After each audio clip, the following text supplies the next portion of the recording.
All right, we ready? Good afternoon, everyone. I am Representative George Dunbar, Westmoreland County, and I am the co-chair of the Government Reform Caucus. 2 years ago, we formed a Government Reform Caucus. It is a bipartisan, bicameral group, and we have been steadfastly meeting every month throughout the year. We thought it would be a good opportunity to update everyone on what the Government Reform Caucus has been doing recently, and we want to keep our level of awareness up to that for everybody to know what's going on. First off, before we get into any details, I did want to recognize all the members that have joined us today. From the House is Representative DeLisio, Representative Daley, Representative Dush, Representative Roy, Representative Miller, Representative Saccone, Representative Diamond, and Representative Coffer. And from the Senate is Senator Eichelberger and my co-chair, Senator Rob Teplitz. Last year when we last met, we talked about gift legislation, and it was something we were pushing last year. This year, with the governor's ban on gift ban legislation, it is something that we wanted to try and achieve again this year and actually get it across the finish line. In addition to the gift ban legislation, we've also been working on an endorsement process where other legislators can bring their ideas, their government reform ideas to us, and then we can talk about it, discuss it, maybe help them with that legislation, and then once all is said and done, give some type of formal endorsement process to their reform legislation. First off, we'd like to talk about the gift ban legislation that we have approved this year. It is HB 43. It is offered by Representative Saccone, and I'm going to have Representative Saccone come up and give a brief explanation of the bill. Thank you, George. Appreciate it. Thanks, everyone. Thanks for coming. And I also want to thank my colleagues for their support and for coming out today. This truly is a bipartisan, bicameral effort, and I'm really proud to be part of this. And I'm really thankful that it happened to be my bill that is the vehicle for this. But the whole reason behind this, because I've been asked this a number of times in the last week, is that people have lost their faith in government. And we all know this. We see it every day. We hear it when we go back home. And we've had recent scandals and so forth that have contributed to that. And people are concerned about the special interest influences in Harrisburg and in Washington, for that matter. And so part of it is to try to change the culture that we operate in up here, both in reality and in perception. And I know we'll get some pushback. I mean, some of my colleagues will say that, oh, this is too strong. We shouldn't worry about this. We can't be, bought for a dinner or a few tickets to a sporting event or something. But I think really that perception is in denial because the people back home see it a different way. So this bill basically would just permit, it has exceptions to what gifts a legislator can receive and what they can't. I applaud the governor's gift ban. I mean, that was a good start, but in fact, I think it's impractical and it goes a little too far. It's a little impersonal. So my bill has exceptions for simple things like, of course, if my family wants to give me a gift, they can still give me a gift. If one of my constituents brings a dish of cookies into the office, homemade cookies, we can receive that. It's not meant to influence legislation, but it does prohibit those things that are important. Things like tickets to the Super Bowl, vacation, entertainment, lodging, the fancy dinners that are so common. It would prohibit those things. It would force us to conduct business differently than we have in the past. It will actually help change the culture up here. So in the end, I say that we're going to have to find a bill that will pass, that will get enough votes, and we will also need the people's support back home to come on and come out and support this and talk to their legislators to say that we want reforms in Harrisburg. We want things to be reasonable, but we don't want the perception out there that legislators are being influenced by gifts that they receive from people who are paid, especially to influence legislation. So that's what we've worked on. That's what we've come up with. I won't go through all the exceptions and so forth in my bill. It's too long. You can see that. You can go through it. I will close with that. I don't know if we're going to take questions now or if we're going to talk with somebody else. I have to run to another hearing on another bill of mine, but I'm going to leave it with that. Sorry, George. Thank you very much. We will take questions in a few minutes, but first I wanted to have my co-chair, Senator Teplitz, come up, and he's going to discuss our endorsement process that we started. And I also wanted to recognize that Representative Parker has also joined us. So Senator Teplitz. Good morning. I'm Rob Teplitz. I represent most of Dauphin County, including the city of Harrisburg and all of Perry County. I want to thank my co-chair, Representative Dunbar, and all the members who are here, and the other members of the Reform Caucus who weren't able to be here. This is what I had in mind when we started the Reform Caucus 2 years ago, a bipartisan group, bicameral group coming together on areas of consensus relating to government reform. We talked about the gift issue. The Senate version of that bill is co-prime sponsored by myself and Senator Eichelberger, who will be speaking in a moment. But it brings up the issue of what other bills will we be supporting as a caucus. We've had the fortunate problem over the last few months of colleagues coming up to us asking how we could support their efforts. And we certainly want to be able to do that. We're not a committee. We're not trying to be a committee. We're not going to be calling up bills and voting them out. That's not within our authority. But what we can do is put our collective voice behind the efforts of our colleagues when there's an alignment of mission and goals. And so after much thought and discussion, we established a process for how legislators who are not necessarily members of the Government Reform Caucus can get support. It's similar to a process we went through for Representative Saccone's bill, and I'll outline what it will look like, and this is something that we formally approved just a few weeks ago. A legislator comes to us and says, I want support from the caucus for my bill on X. We would take a vote of the active caucus members, and I'll get back to active in a moment. The active caucus members, if a majority decide that we want to talk with that member and hear them out and entertain that request, we will. We'll have such a meeting. We'll ask questions, give input, make comments, and then we'll conduct a vote. And if 2/3 of the active caucus members wish to formally endorse that bill, then we will. And we'll send a letter signed by George and myself as co-chairs announcing the endorsement of the caucus. The reason I focus on active members, and we keep track of who that is, and we define that for purposes of this process as having attended 3 of the last previous meetings, 3 of the last 5 previous meetings, either the legislator or staff. And we do that so that no one can game the system and suddenly become involved in the Reform Caucus and try to stack the deck to support their legislation. We want the process itself to have integrity. The goal here is to help do what we've been doing with our own bills that we've been putting forward, which is to have legislation that is meaningful, practical, and passable. And so we look forward to implementing that process, inviting our colleagues to talk with us and working with them to help our mutual goal of making fundamental reforms to state government. And along those lines, I'm proud to call up to speak my colleague, Senator John Eichelberger, who is co-prime on the Senate version of the gift bill. He'll close us out, and then we'll take whatever questions you might have. Thanks to Rob and George for all the work they've done in keeping the caucus moving forward. When Rob started that a couple of years ago, I was at all the original meetings, and we didn't know where the future would lead with the reform movement, but we knew we had a lot of subject matter, and we worked on a lot of different things. Gift bills were one that we worked on early on. And we introduced legislation earlier individually, but not part of the caucus. And now we're prepared to finally introduce a product that's agreed upon. And it's important in the legislative process to understand that this is a bicameral group so that we get all this feedback at meetings from House and Senate members to figure out what we think will work in our chambers. And then we have Republicans and Democrats both there, so we kind of have a pretty good indication of what we think will fly within our own party caucuses in that chamber. So we try to arrive at things that we can get across the finish line. And this is one of them. This is a reasonable bill that allows for certain minor gifts to occur as we go through our day. We can accept a ball cap somewhere, or a T-shirt, or a plate of cookies, or things like that. I think those things are reasonable.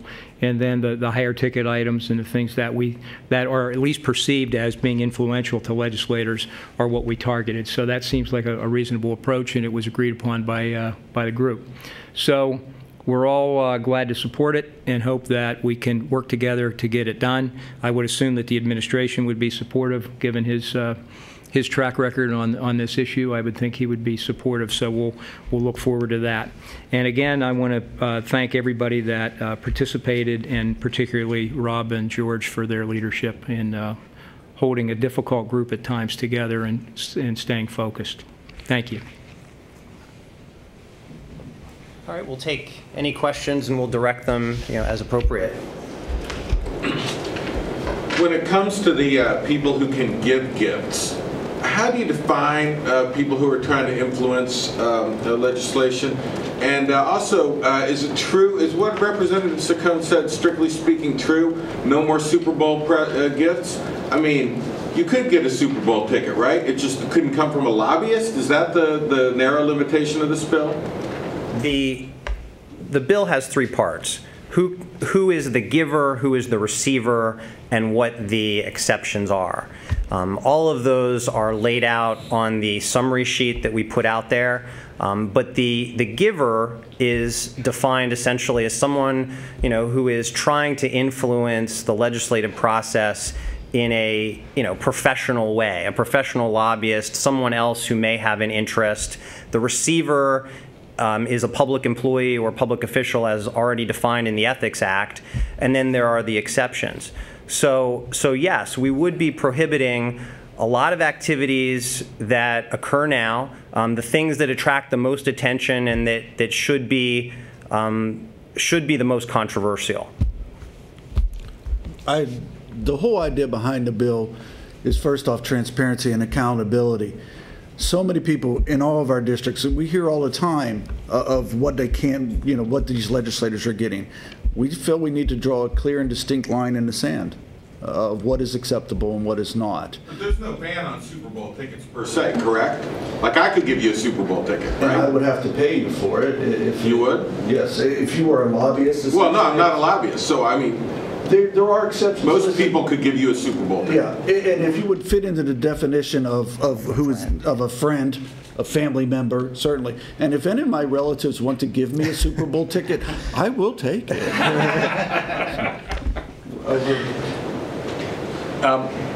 Explain, a lot of inter-legislative reforms can be deemed by some as feel-good legislation at times. When it comes to reducing the size of the state legislature, to be able to go back to your constituents and say, hey, I voted to reduce it, but it didn't really happen. Is this feel-good legislation? We certainly hope not. What we try to really accomplish is get all the concerns of not only our caucus, but those outside of our caucus, of what is truly passable. We were trying to find that happy medium, what is passable, not just what is, standing up and Rob will tell you, I can't tell you how many times I sat in the caucus and said, look, I don't want to just go have a press conference to say, look at me, we're great reformers. We're not reforming anything if we don't get something done. But then does that beg the question, do you wish there was more here? I mean, the governor, there are stories of him giving back gifts that people have given him, calendars, small things like that. Do you wish that maybe this... I think that's almost unmanageable, and I think what also will happen is legislators will be really nervous about violating some rule. So if we can make exceptions to take care of the de minimis efforts, those little things like calendars and things like that, and have a clear line of what is acceptable and what is not. Right now, there's no lines. There are no lines. So the idea is if we can have something that is passable, and it's not an easy lift. I mean, I don't want to feel good. I mean, my wife and kids make me feel good. I want to get something done. And let's just keep in mind how we got here. A year ago, we had a press conference to promote the caucus consensus bill on just increasing disclosure. Since that time, Governor Wolf took office. He implemented a gift ban for the executive branch. Other agencies followed, and that really moved the conversation. When we had our first caucus meeting of this year, George and I asked the members, are we still pursuing our disclosure bill, or do we want to move to something even stronger? And there was, strong consensus. I'm not sure there was even any disagreement that we needed to move to something closer to a ban. A complete ban is problematic for a variety of different reasons. We're trying to do something that is practical, meaningful, and passable. With all due respect here, this legislature can't even pass a cash gift law. Not talking about the rule, but the law outlawing cash. So what makes this effort any legitimate? The more times that all of us keep talking about this issue, and frankly that you all keep reporting about the issue, will put pressure on our colleagues in the legislature to move these bills. We have to keep trying.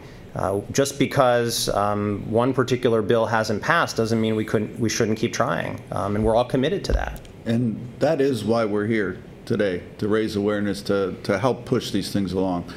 We have, as a caucus, bipartisan caucus, we sit down, Democrats and Republicans together, and have honest and fruitful discussions about these issues. If we're pulling both sides of the aisle, we'll start building up a strong enough base that maybe we couldn't get it done last year, but maybe we can get it done this year. We're going to just keep pushing.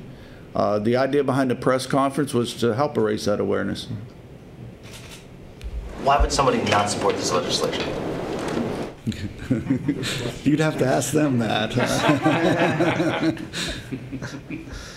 We think that this is a good bill that addresses some of the common concerns that we've heard, and what we've been trying to do is ferret out the legitimate concerns and divide those from the illegitimate concerns. We think we've addressed as many of the legitimate concerns as we can.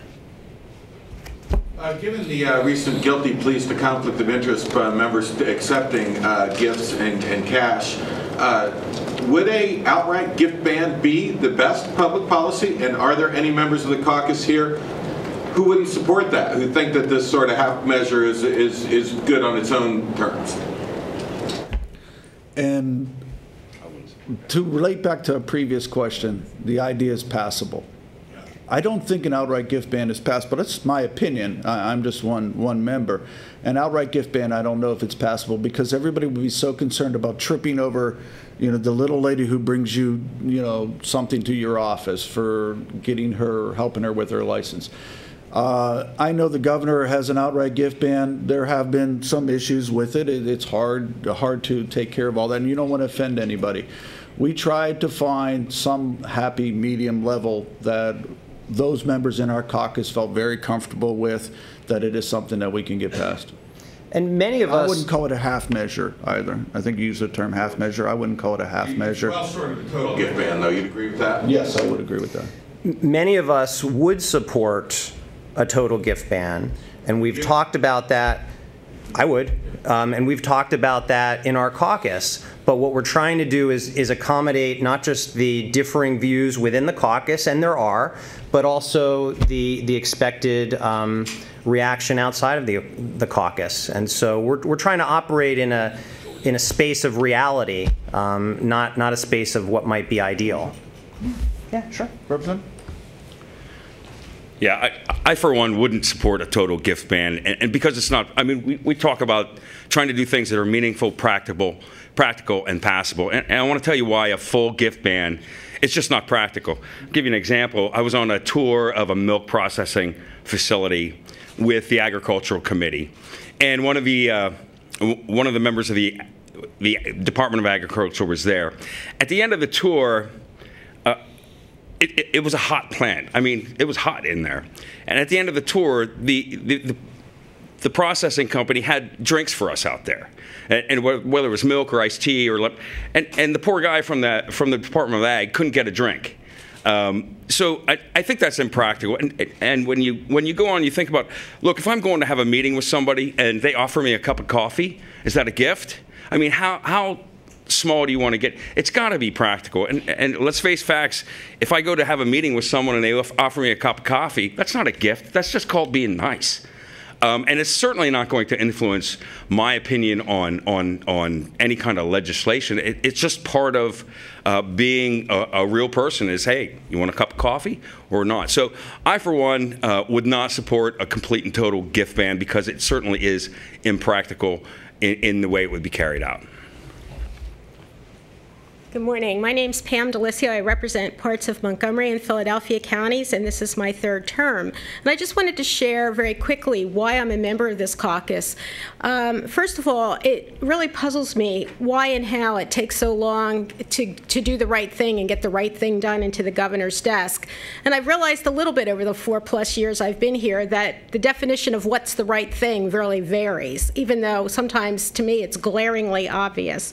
So joining this initiative and effort from its inception, and I've missed, I think, one meeting in all that time, because that's the level of commitment not only of myself but of these other caucus members to this. I'm not aware of any other initiative in this state capitol that tries to get behind legislation in such a meaningful, strategic way. And if there is, I'd like somebody to share it with me, because I have overlooked that, again, in the 2 terms I've been here. So this is not a half measure. It's not well short of anything. It's an initial step that can make meaningful and material difference going forward, and it does not have to be an end in and of itself. But we better start somewhere. So these meetings have been very satisfying. There is not, nobody's here singing Kumbaya because we're all on the same page all the time. A lot of that discussion is to try to understand what is best for the citizenry. And we cannot do this ourselves. There absolutely, positively needs to be a groundswell from the citizens of this Commonwealth, and we need your help to help that groundswell happen. They need to be writing to their respective senators and representatives saying either House Bill 43 or, I'm not 85, Senate Bill 885. Senate Bill 885 needs to get to the governor's desk, not only this session, but sooner than later. Thank you. And I did also want to remember Representative Delozier and Representative Brown have also joined us. Any other questions? Why is it up to the voter to demand that these bills be passed into law? Should it be up to the legislature, people that are actually in charge? We would like to believe that representatives listen to their constituents, and if there's a groundswell of support from their constituency, for those members that may not be supporting certain legislation, it happens on every bill, essentially. I think if you would take a poll of members of people across the Commonwealth, it would be overwhelmingly in favor of this legislation. I can almost say that without taking the poll, that certainly our constituents would all urge us to get this bills passed. Do you have any closing comments? What's the next step in there? You've got these bills, and do you have any commitment for leadership to move them? Or do you have any reason to think they'll move? We actually have started a process of including leadership to come into our meetings. Leader Reed was in last month. I believe Leader Dermody is coming. I can't say on the Senate side. We're trying to get buy-in from leadership. We will sit down collectively with the specific committee chairs to try and get these bills run. Great. Well, thank you all for being here.